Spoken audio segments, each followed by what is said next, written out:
आप सभी भाई-बहनों का आध्यात्मिक ज्ञानात्मक चैनल की ब्रह्म मुहूर्त ज्ञान उपदेश कक्षा में एक बार फिर स्वागत है। आज की चर्चा का विषय जीवन एक बाजार, व्यापार, ये एक वर्तमान समय की कुछ कलयुगी स्थितियाँ आपको हमारे एक संज्ञान में अक्सर आप महसूस कर सकते हो। हालाँकि देखिए बाजार कहो, व्यापार कहो, एक ही बात है। ये दोनों स्थितियाँ आर्थिक स्तर पर हैं। यदि आध्यात्मिक स्तर पर आप अपने जीवन को लाभदायक स्थितियों से जोड़ना चाहते हो, तो फिर उस स्थिति विशेष में आपका हमारा जीवन एक आध्यात्मिक दृष्टिकोण से एक विशेष प्रकार की आध्यात्मिक उन्नति की ओर अग्रसर होने लगता है। क्योंकि भौतिक उन्नति, भौतिक सफलताएँ जितने भी आप बढ़ते दम तक अपने जीवन में अर्जित करते हो, वो तो मृत्यु के साथ ही समाप्त समझी जाती है। यानी कि आज का जो एक विषय व्यापार बाजार है, जो आपके हमारे जीवन का एक प्रमुख स्थिति बन चुकी है, उसकी निंदा आर्थिक स्तर पे है। यदि उस स्थिति विशेष को आप आध्यात्मिक दृष्टिकोण से जोड़ देते हो, तो उस दृष्टिकोण से फिर आपके हमारे जीवन में संसार के प्रति एक ज्ञानपूर्वक वैराग्य उत्पन्न होते हुए परमात्मा की सम्मुखता बनने लगती है। मिला हुआ जीवन में फिर वो साधना आरंभ हो जाती है। साधना आरंभ होना ही आपके हमारे जीवन की एक लाभदायक स्थिति है। इसीलिए शास्त्रों में कहा गया कि सतोगुण मुक्तिदायक है। मुक्तिदायक हो, लाभदायक हो, एक ही। जबकि रजोगुण और तमोगुण को बंधनदायक कहा गया है। बंधनदायक कहो, हानिकारक कहो, लगभग एक सी स्थितियां हैं। लगभग शब्द मैं इसलिए कह रहा हूं क्योंकि तमोगुण तो देखिए प्रत्यक्ष रूप से ही हानिकारक है। यह तमोगुण का अभिप्राय कानून का उल्लंघन करने से है, शास्त्र विरुद्ध पाप कर्म करने की स्थितियों से है। क्योंकि तमोगुण को तो देखिए पदार्थों से जोड़ा जाता है, एक नींद से भी जोड़ा जाता है। अब पदार्थों की तो देखिए कुछ उचित मात्रा में लेते हुए कोई निंदा नहीं है। आपका हमारा शरीर भी तो देखिए तामसी है, जिसको स्वयं भगवान श्री कृष्ण जी ने गीता में एक रथ की संज्ञा देते हुए इसकी महत्ता समझाई है। इन सभी स्थितियों को आपने हमने ज्ञानपूर्वक समझना है। ज्ञानपूर्वक समझने का अभिप्राय सत्वगुण का संग करना है। क्योंकि बिना सत्संग के आपकी हमारी स्थिति ज्ञान में बन नहीं पाती और बिना ज्ञान के आपके हमारे जीवन में किन स्थितियों में लाभदायक, किन स्थितियों में हानि है, उनका आपको भी बोध नहीं होता। तो हम तो अक्सर बार-बार अपनी चर्चाओं में कहते रहते हैं कि रात को मौनात्मक स्थितियों से बचो। वो तमोगुण की मौनात्मक स्थितियाँ आपको हमें विषय भोगों में आसक्त करती है। विषय भोगों में आसक्ति के कारण आप देरी तक जगते हो, जिसके फलस्वरूप सुबह ब्रह्म मुहूर्त जो लाभदायक स्थितियाँ हैं, देखिए साधारण शब्दों में ही सत्वगुण को एक मुक्तिदायक, लाभदायक स्थिति से जोड़ा गया और सत्वगुण का संग करना ही सत्संग की स्थिति है। बिना सत्संग के ज्ञान में स्थितियाँ बनती नहीं है। सही गलत की पहचान बिना ज्ञान के तो संभव ही नहीं। इन सभी स्थितियों को हम देखिए किसी न किसी एक अंश में, किसी न किसी एक वीडियो के अंतर्गत इन सभी स्थितियों पर हम प्रकाश डालते रहते हैं। क्योंकि आज हमने जीवन को ही एक व्यापार, एक बाजार शब्द से संबोधित किया है। क्योंकि बाजार कहो, व्यापार कहो, एक ही बात है। आर्थिक स्तर पर आप सदा ही एक लाभदायक स्थितियाँ ढूँढते हो और इसमें देखिए कोई बुराई भी नहीं है। देखिए 4 पुरुषार्थ धर्म, अर्थ, काम, मोक्ष। धर्म का अभिप्राय सत्वगुण से है, अर्थ का अभिप्राय धन से है, पदार्थों से है, संसार से है और काम का अभिप्राय आपकी हमारी भोग इच्छाओं से है, आपकी हमारी जीवन की कुछ आवश्यकताओं से है। देखिए आवश्यकताएँ, कामना और वासना इन 3 स्थितियों में भी बहुत गहरा अर्थ है। आवश्यकताओं की तो देखिए शास्त्रों में भी कोई निंदा नहीं है। दाल-रोटी मुझे भी चाहिए। देखिए योगी हो, भोगी हो, रोगी हो, उसके जीवन की कुछ आवश्यकताएँ होती हैं। आवश्यकताओं की पूर्ति करने में किसी भी प्रकार का कोई दोष नहीं आता। लेकिन जब आवश्यकताओं से आगे बढ़ते हुए आपके बड़े मन बुद्धि के स्तर पर भोग इच्छाएँ जन्म लेती हैं। ये भोग इच्छाएँ क्या हैं? गंध, रस, रूप, स्पर्श और शब्द। इन 5 भोग्य इच्छाओं की कारण ही मनुष्य जितनी भी भाग-दौड़ करता है, देखिए भाग-दौड़ का अभिप्राय रजोगुण से है। रजोगुण का अभिप्राय जब आप कानून के दायरे में रहते हुए यानी कि कोई भी कानून का उल्लंघन आपने नहीं करना, शास्त्र सम्मत कर्म करने हैं, विहित कर्म करने हैं। ये सभी स्थितियाँ जब आप अपने व्यक्तिगत हितों के लिए, पारिवारिक हितों के लिए करते हो, बशर्ते आप समाज के अन्य मनुष्यों की एक दुखदायक स्थितियाँ, पीड़ादायक स्थितियाँ जब प्रत्यक्ष, अप्रत्यक्ष रूप से किसी भी प्रकार का उनको दुःख नहीं देते, केवल अपने सुख को सुनिश्चित कर लेते हो, कानून का पालन करते हुए। शास्त्रों में भी कहा गया विहित कर्म करो, शास्त्रों में समझाया गया ये करो, ये मत करो। करने वाली स्थितियों की जो अनुमति दी गई है, उनको करने में कोई बुराई नहीं। देखिए जब आप अपने सुख के लिए अन्य जीवों को कोई पीड़ा नहीं देते, कोई सुख भी नहीं देते, केवल अपने सुख को, अपने लाभ को, अपने अर्थ को, अपने स्वार्थ को यदि आप प्राप्ति के लिए पुरुषार्थ करते हो तो इसमें कोई अपराध नहीं है, कोई आपसे पाप नहीं होता। लेकिन ये सभी स्थितियाँ लगभग ज़ीरो के समान है। अक्सर हम राजसी स्थितियों को खाया-पिया बराबर से जोड़ते हैं। कभी-कभी हम कहते हैं ना व्यापार में लाभ नहीं आया, बस एक बराबर की ही स्थिति है, गुज़र-बसर चल रहा है और कहीं-कहीं कहा जाता है ना, हानि हो रही है। हानि का अभिप्राय नुकसान से है। हानि का अभिप्राय देखिए विभिन्न प्रकार की एक दुखदायी स्थितियों से है।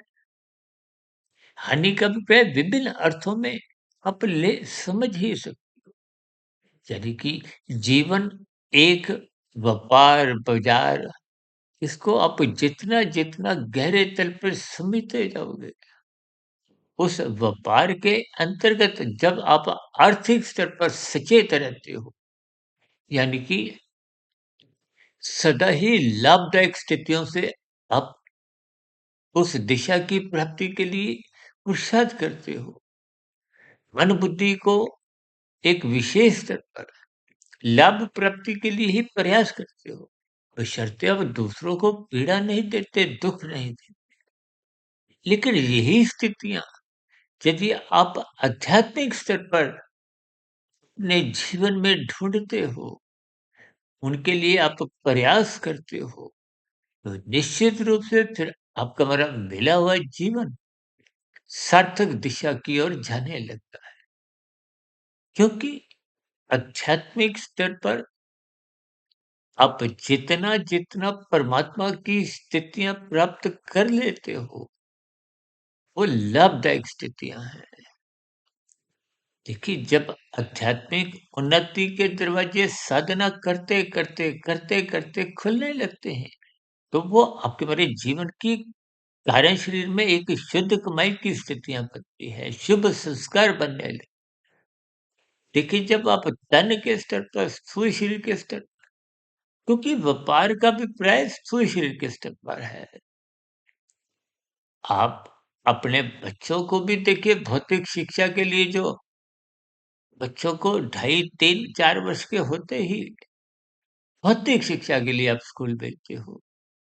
फिर बच्चा कुछ आगे बढ़ता हुआ बड़ी कक्षाओं में आता है, फिर स्कूल से कॉलेज, कॉलेज से कुछ बड़े संस्थान, यानी कि इस प्रक्रिया में मनुष्य लगभग 20, 22, 25 वर्ष भौतिक शिक्षा में इसीलिए लगाता है, क्योंकि वो अपने जीवन में व्यापार करना चाहता है, अपने जीवन में लाभ कमाना चाहता है, आर्थिक स्तर पर।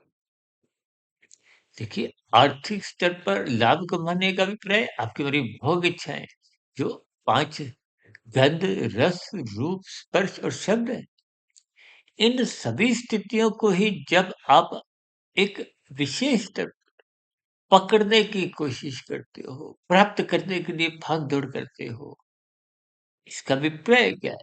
कि आप अपने जीवन में भोगों को अधिक महत्व देते हो। ये भोगों को अधिक महत्व देने का अभिप्राय ये सब स्थितियाँ आर्थिक स्तर पे हैं। ये सभी स्थितियाँ रजोगुण से प्रभावित हैं। ये सभी स्थितियाँ तमोगुण से प्रभावित हैं। क्योंकि आपका मेरा जो शरीर है, ये पृथ्वी, जल, अग्नि, वायु, आकाश का बना है। इस शरीर के पीछे की जो एक स्थितियाँ हैं, कारण रूपी, तो 5 भोग्य विषय हैं। गंध, रस, रूप, स्पर्श, शब्द, जिसके कारण माता के गर्भ में आपका मेरा शरीर का निर्माण होता है। उस 9 माह 9 दिन की स्थितियों के बाद ये शिशु रूप में पूर्ण रूप से विकसित हो जाता है, फिर जन्म, फिर शिशु काल, बचपन अवस्था, किशोरावस्था। देखिए, किशोरावस्था से रजोगुण की एक विशेष स्थिति बनने लगती है और युवावस्था में आते-आते ये पूर्ण रूप से विकसित होने लगता है। स्त्री पुरुष का जो आपसी आकर्षण है, शास्त्रों में उसको भी रजोगुण से जोड़ा गया है। इसलिए 16 संस्कारों में विवाह का संस्कार युवावस्था में विशेष स्तर पर इसको आध्यात्मिक दृष्टिकोण से धर्मानुसार एक विशेष स्थिति से जोड़ा गया है, ताकि तन के स्तर पर किसी भी प्रकार का कोई रोग उत्पन्न ना हो, किसी भी प्रकार का कुछ एक पतन की स्थितियां उत्पन्न नहीं हो, किसी भी प्रकार का समाज में कोई गलत संदेश नहीं जाए। अभी कुछ रोज पहले ही देखिए, एक लिव इन रिलेशनशिप की स्थितियां कुछ एक समाचारों में चर्चा में रही। अभी कुछ रोज पहले ही देखिए, वैलेंटाइन डे के रूप में भी उन सभी स्थितियों का कुछ संबंध जोड़ा जाता है। हालांकि इनके ऊपर भी हमने कुछ एक धर्मानुसार कुछ स्थितियों पर कुछ विश्लेषण करते हुए वीडियो प्रसारित की थी। यानी कि लिव इन संस्कार, शास्त्रों के अनुसार जो आपका हमारा विवाह का एक संस्कार है, उसको एक विभिन्न दृष्टिकोण से कानूनी मान्यता होती है, धर्मानुसार स्थितियां होती हैं, आध्यात्मिक स्तर पर शास्त्र सम्मत होती है।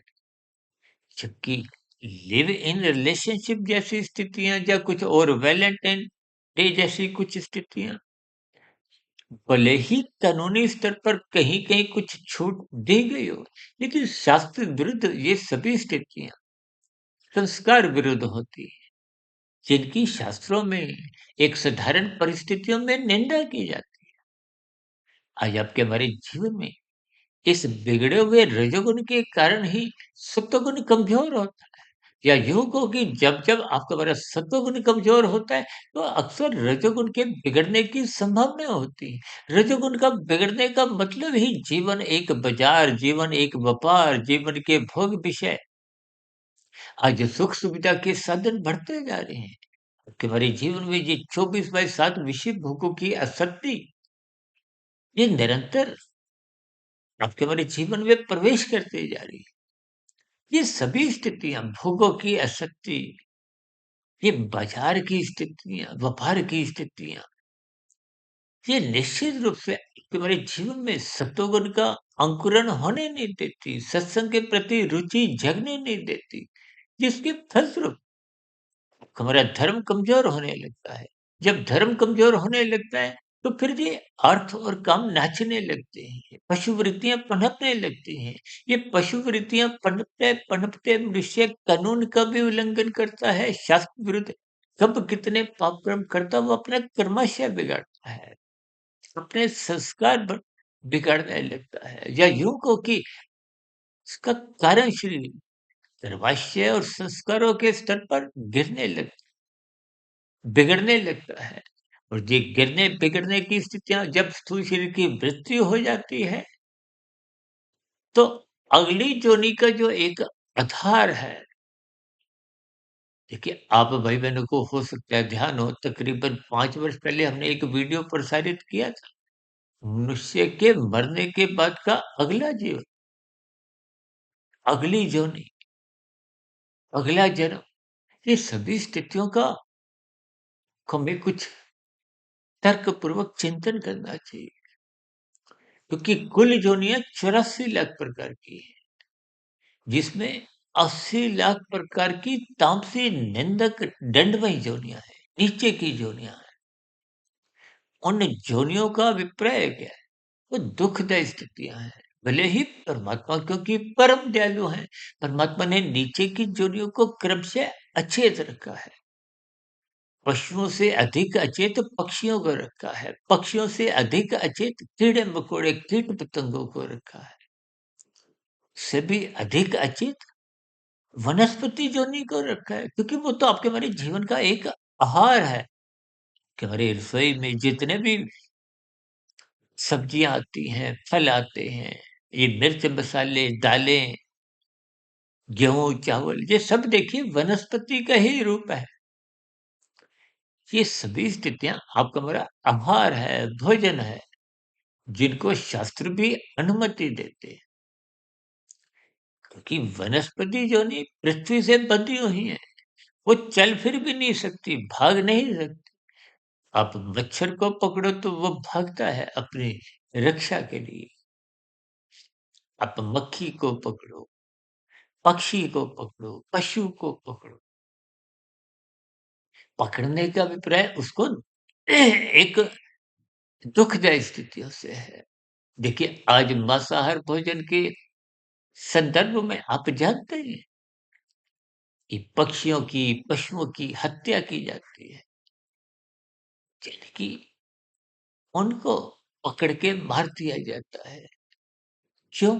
क्योंकि आज मनुष्य में एक पशु वृत्तियाँ, वो अपने जीविका के स्वाद के लिए शास्त्र विरुद्ध पाप कर्म कर जाता है। भले ही देखिए कानून के दायरे में रहते हुए अंडा मांस खाना कोई अपराध ना भी हो, लेकिन आध्यात्मिक स्तर, क्योंकि कर्मफल सिद्धांत की स्थितियां विशेष रूप से कर्मफल सिद्धांत की जो स्थितियां हैं उसमें देखिए पाप कर्मों के किए गए जो पाप कर्म है उनके एक निश्चित दंड, एक कष्टदायक स्थितियाँ, दुखदायक स्थितियाँ फिर जीव को भोगनी पड़ती है। अब मनुष्य जीवन में आपको में कर्म करने की स्वतंत्रता है। उस स्वतंत्रता का सदुपयोग करने के लिए आपको में निरंतर सत्संग करना अनिवार्य है। बिना सत्संग के, यानी कि बिना सत्वगुण के, बिना ज्ञान के ये राजसी और तामसी स्थितियाँ बिगड़ने लगती। आज आपके हमारे जीवन में अर्थ और काम बिगड़ने का कारण ही ये है, धर्म की चारदीवारी कमजोर हो गई है। तो फिर ये अर्थ और काम उस चारदीवारी को लाँघ जाते हैं, तोड़ जाते हैं। देखिए, धर्म की चारदीवारी मजबूत तो तभी होती है जब आप श्रद्धापूर्वक सत्संग करते हो, शास्त्रों का स्वाध्याय करते हो, गुरु के प्रवचनों को सुनते हो और सबसे बड़ी बात आप ब्रह्म मुहूर्त में उठते हो। क्योंकि ब्रह्म मुहूर्त सत्वगुण की एक शुद्धतम स्थिति है, शुद्धतम अवस्था है। तभी तो उसको देखिए ब्रह्म मुहूर्त कहा गया है। मुहूर्त का अभिप्राय समय से है, ब्रह्म का अभिप्राय परमात्मा से है। इन सभी स्थितियों को जब तक आप गंभीरतापूर्वक नहीं लेते, यानी शास्त्रों का ज्ञान विज्ञान जो प्रकृति के 3 गुणों की रचनात्मक एक स्थितियाँ हैं, उनको आपको में समझना चाहिए कि अरे 3 शरीर देखिए माता के गर्भ में स्थूल शरीर का निर्माण होता है।